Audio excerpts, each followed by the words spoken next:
الحمد للہ رب العالمین والعاقبۃ للمتقین والصلاۃ والسلام علی سید الانبیاء والمرسلین۔ سامعین کرام واجب الاحترام، اللہ رب العزت کا لاکھ لاکھ شکر ہے کہ اللہ رب العزت نے ہمیں قرآن سیکھنے اور سکھانے کی توفیق عطا فرمائی ہے۔ تو پچھلی ویڈیو میں ہم نے آپ کے سامنے تجوید کی اہمیت کو رکھا تھا، قرآن پاک تجوید کے ساتھ پڑھنا کتنا اہم اور ضروری ہے وہ آپ کو بتایا گیا تھا، اور جو قرآن کریم کو تجوید کے ساتھ نہیں پڑھتا اور اس کے خلاف جو وعیدیں تھیں وہ بھی آپ کو بتایا گیا تھا۔ ایک مختصر سی جھلک پھر دوبارہ آپ کے سامنے رکھ دیتے ہیں کہ اللہ رب العزت نے قرآن مجید میں ارشاد فرمایا وَرَتِّلِ الْقُرْآنَ تَرْتِيلًا، قرآن پاک کو ترتیل سے پڑھو۔ تو اس میں حضور سیدنا مولا علی کیا فرماتے ہیں؟ تجوید الحروف ومعرفت الوقوف، یعنی حروف کی تجوید اور وقف کی جگہوں کو پہچاننے کا نام تجوید ہے۔ اور حضرت مولا علی قاری رحمۃ اللہ علیہ تجوید کے متعلق کیا فرماتے ہیں؟ ثم هذا العلم لا خلاف في انه فرض کفایت والعمل به فرض عین، بلا اختلاف اس علم کا حاصل کرنا فرض کفایہ ہے اور اس کے مطابق عمل کرنا یعنی قرآن کریم کو تجوید کے ساتھ پڑھنا یہ فرض عین ہے، یعنی کتابی صورت میں اس کا باقاعدہ علم حاصل کرنا یہ فرض کفایہ ہے، لیکن قرآن کریم کو تجوید کے ساتھ پڑھنا یہ ہر بندے کے لیے فرض ہے۔ اور جو تجوید کے ساتھ قرآن کریم کو نہیں پڑھتا اس کے متعلق بھی ایک روایت سماعت فرمائیں۔ حضرت انس بن مالک رضی اللہ عنہ آپ فرماتے ہیں رب قارئ للقرآن والقرآن یلعنہ، بہت سے قرآن پڑھنے والے ایسے ہیں کہ غلط پڑھنے کی وجہ سے قرآن ان پر لعنت کرتا ہے۔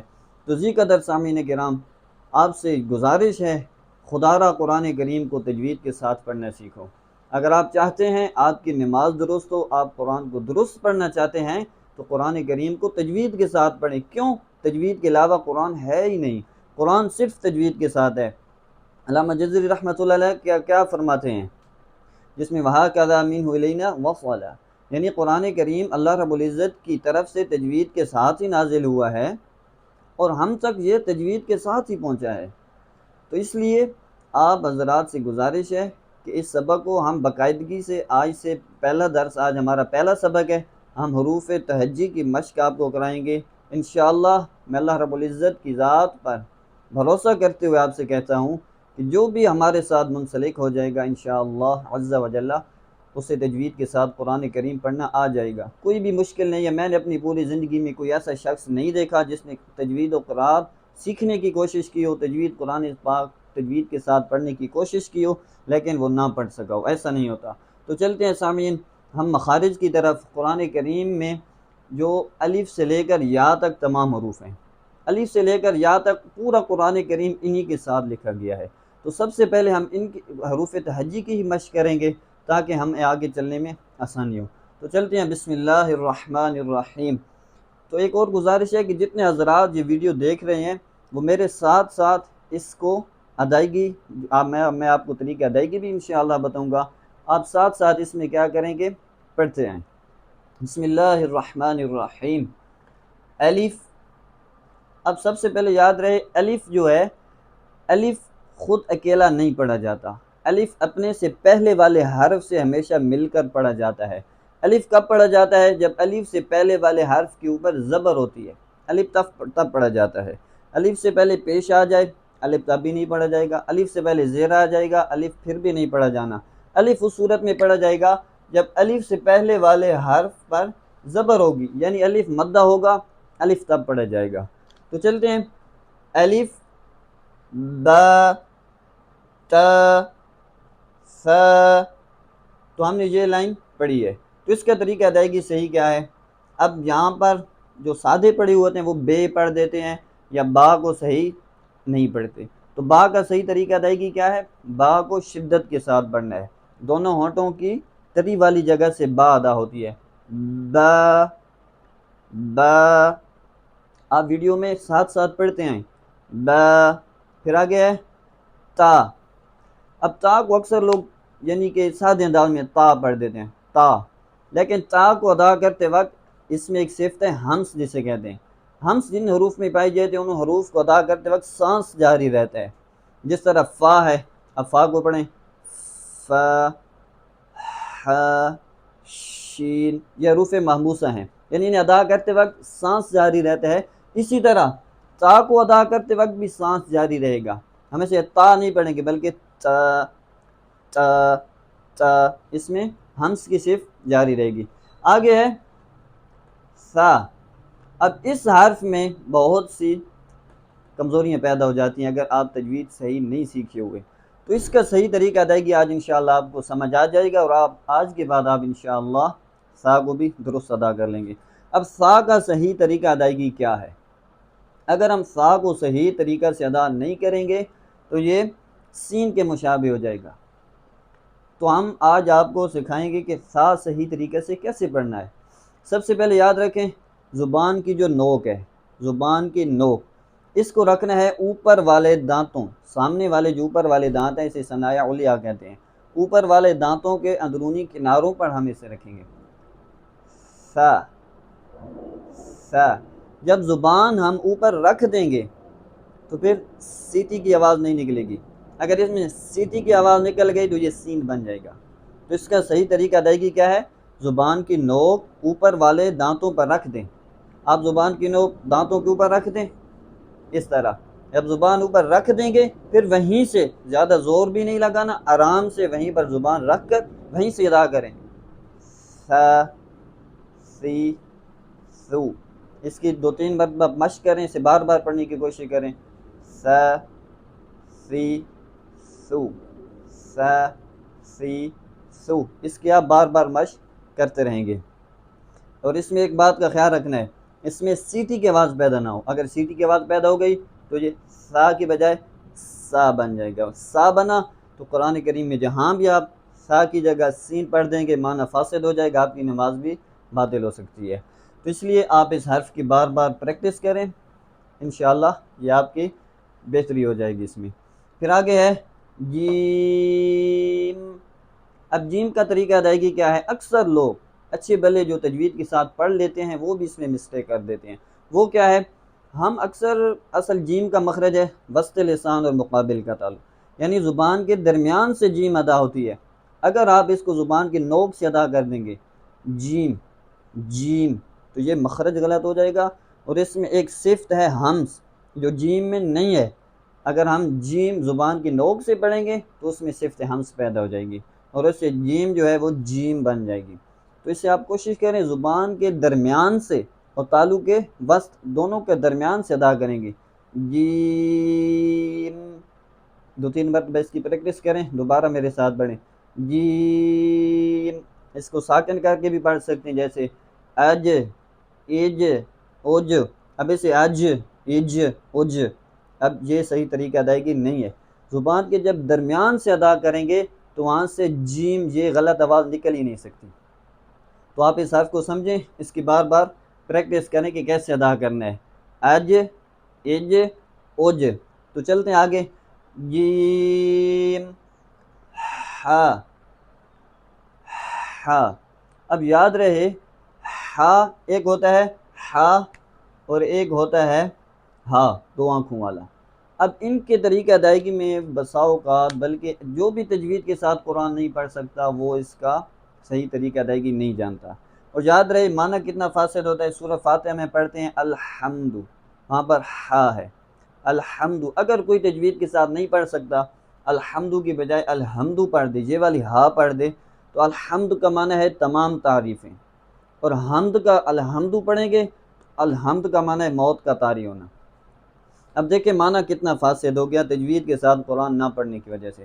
الحمد کا معنی تمام تعریفیں اور حمد کا معنی موت کا طاری ہونا۔ تو اس لیے سورہ اخلاص آپ پڑھتے ہیں قل هو اللہ احد، وہاں ہا کے ساتھ ہے احد، یہ والی ہا ہے۔ اگر آپ ہا کا صحیح طریقہ ادائیگی نہیں جانتے، ہا کی جگہ آپ ہا پڑھ دیتے ہیں، احد کا معنی ہے ایک، یعنی اس کا کوئی شریک نہیں ہے، وحدہ لا شریک ہے۔ اگر معاذ اللہ کوئی ہا کی جگہ ہا پڑھ دے تو احد کا معنی بن جاتا ہے بزدل۔ کوئی مسلمان یہ تصور بھی نہیں کر سکتا کہ اللہ رب العزت کی ذات کے متعلق ایسے الفاظ گئے، لیکن لا علمی کی وجہ سے ویسا کہہ رہا ہوتا ہے۔ تو اس لیے اس کے آپ کو ہم وضاحت کے ساتھ ہا کے متعلق سمجھائیں گے کہ ہا کو کیسے ادا کرنا ہے۔ ہا کو گلے کے درمیان سے ادا کیا جاتا ہے، اور جو ہا ہوتی ہے وہ حلق کے انتہائی حصے سے جو سینے کی جانب ہے اقصائے حلق وہاں سے ادا ہوتی ہے۔ تو اس میں آپ نے سب سے پہلے آپ کو کیا کرنا ہے، ہمارے استاد محترم جو ہمیں سکھایا کرتے تھے تو وہ ہمیں چند مثالیں دیتے تھے، میں بھی آپ کو انہیں کے ذریعے سمجھانے کی کوشش کروں گا کہ جس وقت انسان کو سردیوں میں ٹھنڈ لگتی ہے اور ہاتھوں کو گرم کرنے کے لیے انسان گلے سے آواز نکالتا ہے، اپنے ہاتھوں کو گرم کرتے ہوئے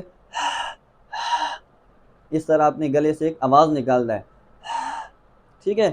یا بچپن میں آپ کو سمجھانے کے لیے یہ مثالیں دی جا رہی ہیں، بچپن میں اکثر کیا ہوتا ہے کہ بچے شیشے کے سامنے کھڑے ہوتے ہیں اور وہاں پر اپنے بخارات یعنی کہ منہ کے ساتھ آواز سانس نکالتے ہیں، پھر اس کے اوپر کچھ لکھ بھی دیتے ہیں۔ تو یہ آپ کو سمجھانے کے لیے چند مثالیں دی کہ ہاں کو صحیح طریقے سے کیسے ادا کیا جاتا ہے۔ اور یہ بھی سننے میں آیا ہے، ہمارے استاد محترم فرمایا کرتے تھے کہ ہاں جو ہے وہ جس طرح آپ گیس کو تھوڑا سا کھول دیں نا اور اس سے ایک آواز آتی ہے، تو یہ ہا کی یعنی کہ مثل ایک آواز ہے، تو ہا کو ایسے ادا کرنا ہے، ٹھیک ہے جی۔ ہا کو چند دوبارہ میرے ساتھ اس کی مشق کریں، صحیح طریقہ ادائیگی آپ کے ذہن میں تاکہ بیٹھ جائے۔ تو آپ میرے ساتھ جو بھی ویڈیو دیکھ رہے ہیں وہ میرے ساتھ بار بار اسے پڑھیں، ہا ہا ہا۔ اب اس پر زبر زیر پیش لگا کے بھی مشق کر لیتے ہیں، ہا ہی ہو، ہا ہی ہو۔ اب اس میں ہم قرآن پاک میں سے کیسے استعمال کریں گے، الحمد الحمد الرحمن الرحمن الرحیم الرحیم۔ یاد رہے یہ لحن جلی واقع ہو جاتی ہے، اگر ہا کی بجائے آپ نے ہا پڑھ دیا لحن جلی، بڑی غلطی۔ اعلیٰ حضرت کیا فرماتے ہیں لحن جلی کے متعلق؟ آپ فرماتے ہیں اللحن حرام بلا خلاف، لحن جو ہے لحن جلی جو ہے وہ حرام ہے، اس میں کسی کا کوئی اختلاف نہیں ہے۔ تو آپ نے لحن جلی سے بچنا ہے اور اس لیے آپ نے تمام حروف کو صحیح طریقے سے ادا کرنا ہے۔ سب سے پہلے آپ نے سا کا خیال رکھنا ہے، کیوں؟ سا جو ہے وہ سین اور صاد اس کے ساتھ مشابہت رکھتا ہے، ان تینوں میں اگر آپ فرق نہیں کرتے تو آپ سا کو بھی سین پڑھ دیں گے، صاد کو بھی آپ سین پڑھ دیں گے، جس سے آپ کو قرآن پاک پڑھتے ہوئے آپ کے معنی فاسد ہو جائیں گے اور آپ کو بغیر آپ کو ثواب ملنے کی بجائے گناہ مل رہا ہوگا۔ جیسے میں نے آپ رب قاری للقرآن والقرآن یلعنہ، سیدنا انس بن مالک جس طرح فرماتے ہیں بہت سے قرآن پڑھنے والے ایسے ہیں کہ قرآن غلط پڑھنے کی وجہ سے قرآن ان پر لعنت کرتا ہے۔ تو اس لیے آپ یہاں حروف کو صحیح طریقے سے سمجھیں۔ ہا کو دوبارہ پڑھ دیں، ہا ہی ہو۔ آگے چلتے ہیں خا کی طرف، تو خا کو کیسے پڑھنا ہے؟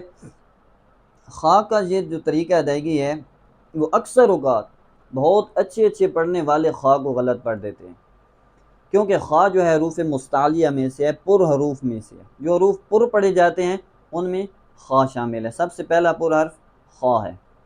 اور اس کے متعلق جو عام عوام ہے جو قرآن پاک تجوید کے ساتھ نہیں پڑھتی وہ تو بالکل ہی نارمل بغیر پر کیے پڑھ دیتی ہے خا خا، اور جو تجوید کو مکمل نہیں جانتے صرف گزارا کر لیتے ہیں وہ اس میں کیا کرتے ہیں، وہ اس کو بہت زیادہ پر پڑھ دیتے ہیں، خو خو خو۔ اگر اتنا پر کریں گے تو اس میں صفت اطباق پیدا ہو جائے گی، یعنی زبان تالو کے ساتھ مل جائے گی، جو کہ ایسا نہیں ہے۔ اسے ادا کرتے وقت صرف زبان کی جڑ تالو کی جانب بلند ہوگی۔ استعلاء اس میں ایک صفت ہے استعلاء، یعنی جس کی وجہ سے ہم اسے مستعلیہ کہتے ہیں۔ استعلاء میں کیا ہوتا ہے، زبان کی جڑ کا تعلق کی جانب بلند ہونا، استعلاء کا معنی بھی ہے بلندی چاہنا۔ تو اس لیے خا کو ادا کرتے وقت صرف زبان کی جڑ تعلق کی جانب بلند ہوگی، زیادہ اس میں تکلف وغیرہ کی کوئی ضرورت نہیں ہے، صرف آپ نے کیا کرنا ہے خا خا۔ اور دوسری جو غلطی خا کو ادا کرتے وقت ہوتی ہے وہ یہ ہے کہ ہونٹوں کو گول کر دیے جاتے ہیں، اکثر بندے پڑھتے ہیں خو خو، اس طرح یہ درست طریقہ ادائیگی خا کا نہیں ہے۔ خا کا درست طریقہ ادائیگی آپ ذہن میں رکھیں، خا خا خا، ہونٹوں کو بھی گول نہیں کرنا اور پر بھی کرنا ہے، بہت زیادہ بھی پر نہیں کرنا اور بالکل باریک بھی نہیں پڑھنا، ایسے بھی نہیں پڑھنا خا خا خا، اور ایسے بھی نہیں پڑھنا خو خو، بلکہ درمیان میں خو خو۔ اس کی مشق کریں بار بار، خا کا طریقہ ادائیگی درست ہو جائے گا۔ ایک مرتبہ دوبارہ اسے پڑھتے ہیں، خا خی خو خلق۔ اب مثال کے طور پر قرآن پاک میں آپ پڑھیں خلق خلق خلقا، تو اس طرح خا کو آپ درست طریقے سے پڑھیں گے۔ آگے ہے دال۔ اب دال کو ادا کرتے وقت آپ نے شدت کے ساتھ اسے ادا کرنا ہے، یعنی کہ اس میں شدت ہے، صفت جو ہے شدت کی ہے۔ آگے زال ہے، زال جو ہے اس کو ادا کرتے وقت بھی خاص خیال رکھنا ہے۔ کیوں؟ زال جو ہے یہ زا کے ساتھ بھی مشابہت رکھتی ہے، اور ایک حرف ہے واو، اس کے ساتھ بھی مشابہت رکھتی ہے۔ زال، زا، واو، ان میں سے ہر ایک کا طریقہ ادائیگی مختلف ہے، اور تجوید کے ساتھ نہ پڑھنے کی وجہ سے یہ مسئلہ بن سکتا ہے۔ آپ زال کو بھی زا پڑھ دیں گے اور واو کو بھی زا پڑھ دیں گے، تو اس میں کیا خیال رکھنا ہے؟ بہت ہی آسان ہے، صرف آپ سمجھنے کی کوشش کریں، بالکل آسان ہے، چھوٹے چھوٹے بچے بھی پڑھ لیتے ہیں، صرف تھوڑی سی سمجھنے کی ضرورت ہے۔ میں نے آپ کو بتایا تھا سا کہاں سے ادا کرنا ہے، آپ کو امید ہے یاد ہوگا۔ زبان کی نوک جو ہے اوپر دانتوں پر لگانی تھی، دانتوں کے اندرونی کناروں پر، سا، سی، سو۔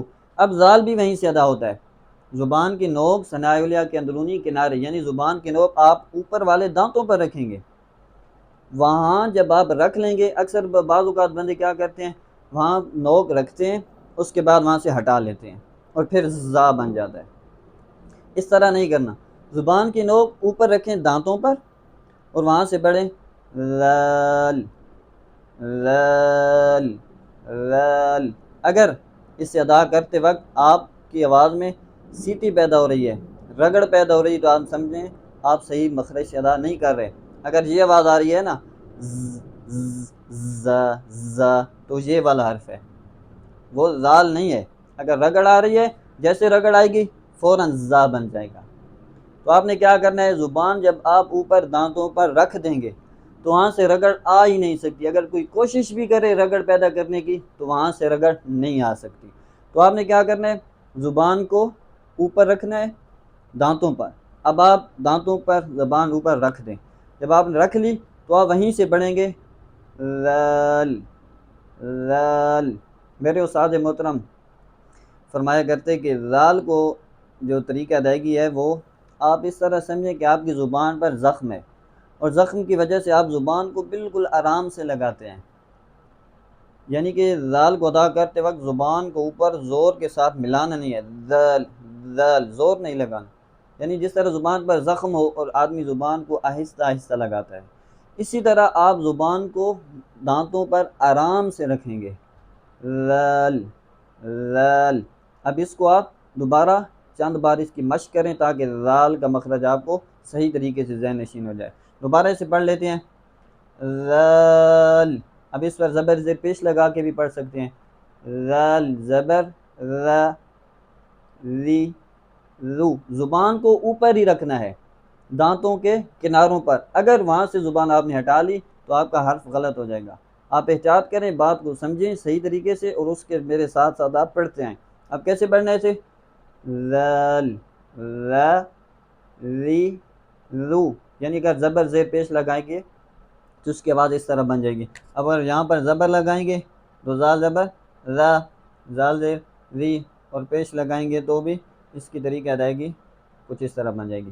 ٹھیک ہے، سمجھنے کے لیے آپ پڑھیں، کیونکہ یہ حرف انتہائی جو تجوید کے ساتھ نہیں پڑھ لیتا، بعض کیونکہ اکثر لوگ ایسے ہوں گے جو پہلی مرتبہ اس کا طریقہ ادائیگی سن رہے ہیں، تو انہیں بہت زیادہ اس کی مشق کرنے کی ضرورت ہے۔ اسے بار بار پڑھیں، ویڈیو کو بار بار دیکھیں، حروف کو، مخارج کو بار بار آپ ساتھ ساتھ پڑھتے ہیں تاکہ یہ حروف کے مخارج جو ہیں وہ آپ کو ازبر ہو جائیں۔ ٹھیک ہے، تو آپ زال کی مشق میرے ساتھ کریں، ر، ری، رو۔ زبان کو اوپر رکھ کے یہ ادا کرنا ہے، ر، ری، رو۔ تو اس میں ہم دوبارہ چلتے ہیں، جو حروف یعنی کہ قریب و صوت ہیں، یعنی جن حروف کی آوازیں دوسرے حروف کے ساتھ ملتی ہیں، ہم ان پر دوبارہ آپ کے سامنے تھوڑی دیر بات کریں گے۔ ایک ہے، ہم نے آپ کو بتایا سا۔ اب سا کو اگر صحیح ادا نہیں کیا جائے گا تو یہ سین بن جائے گا۔ اگر کوئی پڑھتا ہے سا، سا، تو یہ سا، سا نہیں ہے، یہ سین ہے۔ سا کو صحیح ادا کرنے کا طریقہ میں نے آپ کو بتایا، زبان اوپر دانتوں پر رکھیں، آرام سے وہیں سے ادا کریں، سا، سی، سو، سا، سی، سو، یہ صحیح طریقہ ادائیگی ہے۔ آگے جیم کے متعلق میں نے آپ کو ایک ہنٹ دی ہے، یعنی جیم کو اکثر غلط پڑھا جاتا ہے، جیم کو زبان کے درمیان سے پڑھنا ہے، جیم، یا، جی، جو، یا، جی، جو۔ آگے ہا کے متعلق آپ کو بتایا گیا کہ ہا کو کیسے پڑھنا ہے۔ حلق کے گلے کے درمیان سے میں نے آپ کو چند ہنٹس بھی دیے ہا کو ادا کرنے کے لیے، وہ آپ دوبارہ سن سکتے ہیں۔ ہا ہی ہو، ہا ہی ہو، ہا ہی ہو۔ خا کے متعلق آپ کو بتایا کہ خا کس طرح ادا کرنا ہے، خو، خوئی، خو، نہ بہت زیادہ پر کرنا ہے نہ ہی بالکل بری کر دینا ہے۔ اب زال اور سا یہ دونوں ایک ہی جگہ سے ادا ہوتے ہیں، زبان کی نوک آپ نے اوپر دانتوں پر لگانی ہے، جس کی آپ بار بار مشق کریں۔ آگے انشاءاللہ ہم آپ کے سامنے پورے حروف تہجی بیان کرنے کے لیے انشاءاللہ آپ ہماری اگلی ویڈیو میں ہمارا انتظار کریں، اور تب تک کے لیے ہم اجازت دیں گے، اور اس ویڈیو کو آپ بار بار دیکھیں انشاءاللہ۔ میں دعوے کے ساتھ اللہ رب العزت پر بھروسہ کرتے ہوئے کہتا ہوں کہ آپ ہمارے ساتھ جڑے رہیں، انشاءاللہ العزیز آپ کو قرآن پاک تجوید کے ساتھ پڑھنا آ جائے گا۔ تب تک اجازت دیجیے، السلام علیکم ورحمۃ اللہ۔